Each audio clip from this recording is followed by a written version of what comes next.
my nigga. How was the Full interview with Gene Deal. Go check out the Art of Dialogue. It's in the description. And people was going at Cameron because they was talking about Nigga kill over a bitch but let a rat keep his wife. Shit, it's record. She with a dude in $30,000 a night suites. Like I move, I can pull it off with chicks, but you know, that's a tough act to follow. You know what I'm saying? So I saw it as an opportunity, man, and I was just trying to come through to, you know, come up whatever way I could with that easy money, how I saw it. Yeah, I ain't knocking you, my nigga. How was that pussy though?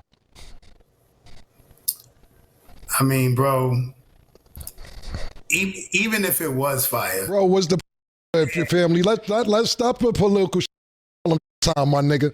You 39th Street on 40th was the how was that pussy? bro, I'm gonna be honest with you, man. I couldn't get there, bro. Okay. Like I got a dude pacing back and forth, beating his joint. You know what I'm saying? Yeah. My peripherals, my spider senses is wilding. You know what I'm saying? And especially when I found out it was Puff. When I found out it was Puff, it got all the way worse because if you grew up in Harlem, if you grew up in that era, I can't validate it, but everybody knows there's rumors, right? There's rumors that he could be, you know, interested in dudes. So the whole time I'm semi-paranoid. Like I wrote in my book, bro, for real. I got a hearing problem. Right.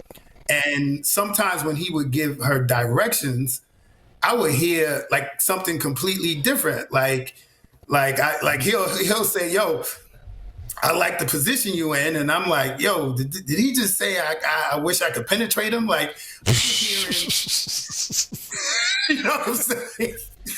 Like I'm hearing, like, yo, hold up, wait, what did you just say? Like, so basically, you know. Shout out Gene Deal. The Art of Dialogue.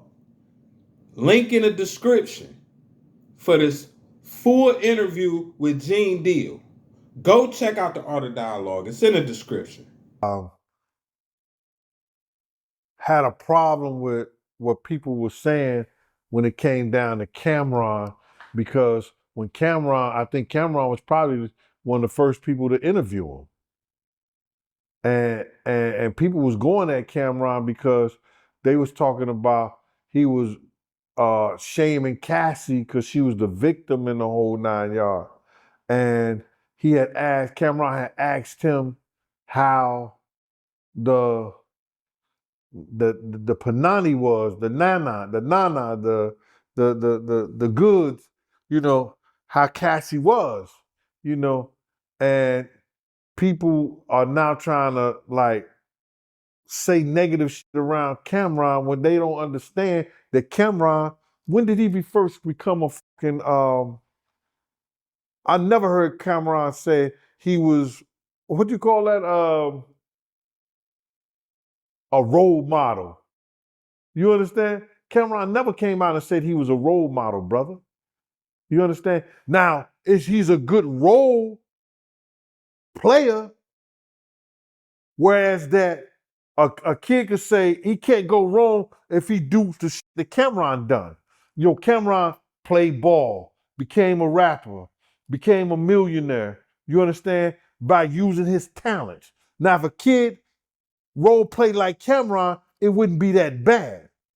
But the fact that you calling him a role model, Cameron is just talking like dudes from Harlem would be talking on the corner. The question he asks you is questions that dudes on the corner be asking. The shit that he do and he say is what dudes on the corner in the hood do and they say. And the first thing a dude gonna say is, damn, I wonder how the pussy is. You understand? Now, I wouldn't be wondering that because I heard the stories of all the diseases and all this other stuff about it. But most dudes on the corner is going to want to know. So when he asks those questions like that, you can't get mad at him. Nah, me personally, I ain't got no problem with what Cam said. I don't think nobody should. And I'm going to say it again. Cassie ain't the victim that y'all think she is. And even if she is, man, niggas still want to know that question. She kept going back, so it can't be that bad. I ain't talking about her poo-poo. I'm talking about Diddy. He couldn't have been that bad if she kept going back. But I see he got his freaky ways. They should lock him up just off that, man. Dude just too freaky. And you heard the Punisher. He hearing things. He thinking you want to penetrate him. You talking about good position. And he hearing something else. I ain't gonna lie to y'all. Back in the day growing up, you know, niggas used to have females and choo-choo, or, you know what I'm saying, she get ran through by the crew. But in today's time, you can't do that. Ain't no you and your man slamming this female, jumping off the dresser, doing all. Nigga, them is flimsy activities in today's time. You just don't do it. So when that nigga saying, Diddy walking back and forth, beating his joint off, man, look, in today's time, you would think like, hold on, is you that? Is you flimsy? But dude already clarified, no, I'm not that. I was doing it for the money. And it's Cassie. You know what I'm saying? He didn't know it was Cassie at first, so it was all strictly for the money. But back to what Cam said, and back to Gene Deal keeping it 100. Man, that's what niggas on the block. When you bump into the guys, that's the conversation. Straight up. It just is what it is. And you right. Cam ain't never professed to be a role model. Cam flee, say, and do whatever he want to do. He never said, I'm going to do this for the kids. Kids this. Kids that. Hey, look, when it come to Cam going to be Cam. And he going to say what he want to say. And that's why I like Cam. Respect Cam. And Gene Deal, you just have now exceeded to another real nigga level. You understand what I'm saying?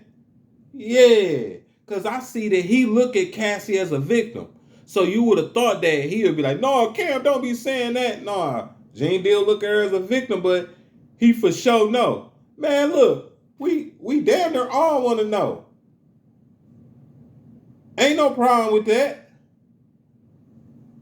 But y'all leave a comment. Let me know what y'all think.